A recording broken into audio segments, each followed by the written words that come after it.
Hi, this is Tamara at mooglyblog.com, and in this video, I'm going to be demonstrating how to crochet the Italian Elegance Cowl, which is a free pattern you'll find on mooglyblog.com.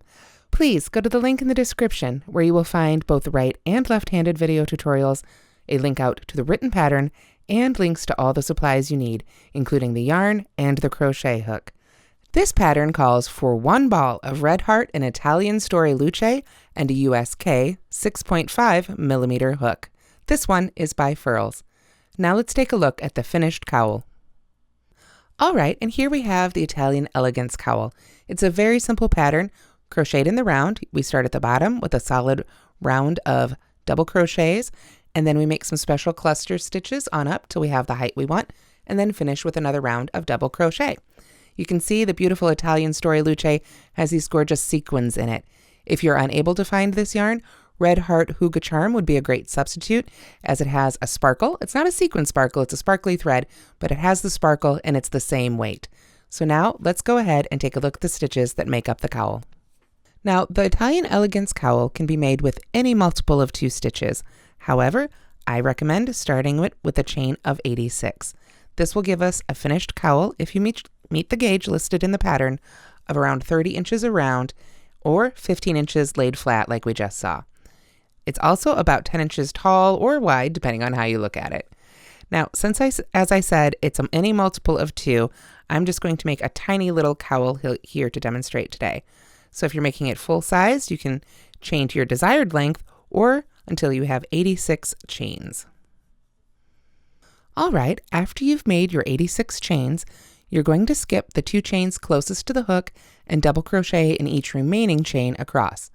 When I crochet into my chains, I like to work into the back hump rather than under the top 2 loops. I find that this gives a really nice finished edge, which you can see right here on our cowl, so that bottom edge looks the same as our top edge. So to do that, I'll go ahead and yarn over, skip those 2 chains closest to the hook here, 1 and 2, and then in the chain after that, I will go ahead and get under that loop here. There we go. And make my first double crochet. Those 2 chains that we skipped are not going to count as a stitch. So if you chained 86 and skip those first 2 chains, then by the time you finish double crocheting in each remaining chain, you should have 84 stitches at the end of round 1. Now, obviously, we're just kind of working in a row. We're working back into the chain. But just double crochet across, and I'll show you here in just a minute how we turn this row into a round. All right, so when you've gotten to the end of row 1 and you've crocheted in each one of those remaining chains, then it's time to slip stitch to the first double crochet you made. You don't want to slip stitch into either of those 2 chains that we skipped. So go ahead and just stick your hook under the top 2 loops of that stitch, just as you normally would. And then we can make our slip stitch, and we're working in the round. So even though we worked it as a row, we're going to call it round 1. When we're all done with our pattern, I will show you how to take care of this end here and cinch this up using a yarn needle. In the meantime, though, you can go ahead and keep crocheting beginning with round 2. Now, round 2 begins again with a chain 2, 1, 2, that does not count as a stitch. Then we're going to double crochet in the exact same stitch, like so. Then we chain 1, skip the next stitch, and cluster in the stitch after this. Now, cluster is a term in crochet that can mean many different things. It's just sort of a generic term, so anytime you see cluster in a pattern, it's important to go look at the notes or special stitches section to see exactly what the designer means.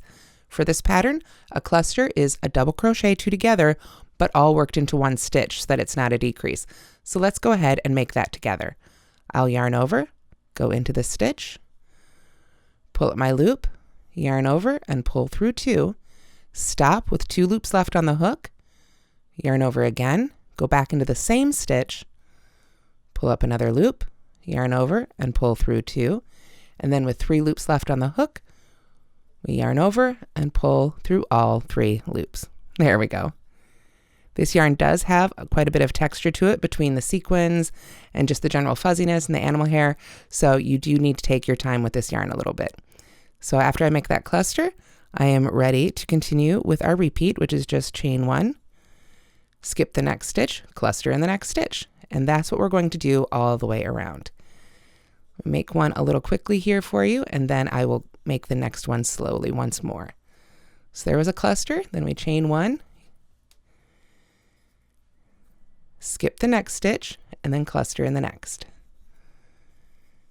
So, oops, I said we'd do that slowly. Let me pull that back out so we can do it together. We yarn over, go into the stitch, pull up our loop, yarn over, pull through 2 loops, and then rather than finishing our double crochet, we yarn over again, go back into the same stitch, pull up our loop, yarn over and pull through 2, then yarn over and pull through all 3, like so. Then we chain 1 and skip the next one. So that's our basic repeat. It's the cluster in the next stitch, chain 1, skip 1. So that when we get all the way around our 84 stitches, or however many, if you made more or less, you'll end up skipping that last stitch with your chain 1 there, skip the last stitch and join to the first cluster made. Again, not the chain 2. I'm going to continue making my chain 1, skip 1, and then followed by a cluster on around my row 2 here, and I will see you when we're ready to finish up row 2 and begin row 3. All right, here we are at the end of round 2. I've got one more stitch in the previous row. I've made my chain 1, so I'll skip that one and join with a slip stitch to the top of the very first double crochet. Now, remember we chained 2. We want to join to the top of that double crochet. So the chain 2 and double crochet 2 together sort of work like a little cluster here. In the finished item, you really can't tell where the first cluster is. You can see it blends in really well. So after that, we're ready for round 3. Rounds 3 through 14 of this pattern are all identical. And in fact, this is the little bit of yarn I had left over from my ball of yarn after making the first cowl. So you could add a couple more rows, well, maybe 1, maybe 2 if you wanted to, but I always like to stop a little early just to make sure everybody has enough yarn. So let's go ahead and work round 3, which like I say is exactly the same as rounds 4 through 14. We are going to slip stitch into the chain 1 space, like so, and then chain 2, double crochet right in that same chain space. There we are. And then we chain 1, skip the next cluster, and cluster in the next chain space. That's it. We're just going to continue just like our previous row, only instead of skipping stitches and crocheting into stitches, we're skipping stitches and crocheting into the chain spaces. So the key to make rounds 3 through 14 work really is just to slip stitch on into that first chain space, and then you can continue to work your way around in pattern. So like I say, we're going to continue doing this for the next several rounds through at least 14 or more if you want them, or less if you wanted fewer, if you like a narrower cowl, more like a sort of like an oversized necklace type look. Then you can absolutely do that too. And like I say, with a multiple of 2, you could go quite long with this if you wanted to. You could make it as big or as short as you want. Of course, if you do change the size, you will use a different amount of yarn. So that is something to keep in mind as well. So I'm almost all the way around my round 3. Here's my last chain 1 space. So I'll go ahead and put my last cluster here. Then I chain 1. And if I skip that last one there, remember that's the one we finished up on last time, then we're ready to go ahead and join to the top of that double crochet, and that's it. Can keep going then, like I say, rounds 4 through 14, we just slip stitch into that one and work just the way we just worked that previous round. After you've gotten the height you want, or you've worked through round 14, then it's time for round 15, which is the final round of our pattern. All right, so round 15 is going to be pretty darn simple. We're just going to start with the chain 2, which we will not count as a stitch, not even as part of a cluster for this one. We're going to yarn over and go ahead and double crochet right in that first stitch there, and then double crochet in the chain space. There we are, and then double crochet in the stitch and double crochet in this chain space, and just continue that all the way around. So if you started with, it would have been a total of 84 stitches in round 1 after you've skipped those first 2 chains. Then you should have 84 stitches here in round 15. So however many stitches you made in round 1, you want to make sure you have the same number of stitches here. That way you haven't increased or decreased, and you will have a beautiful finished cowl. And of course, when you get to the end of this round, all you have to do is join to the first stitch and break your yarn.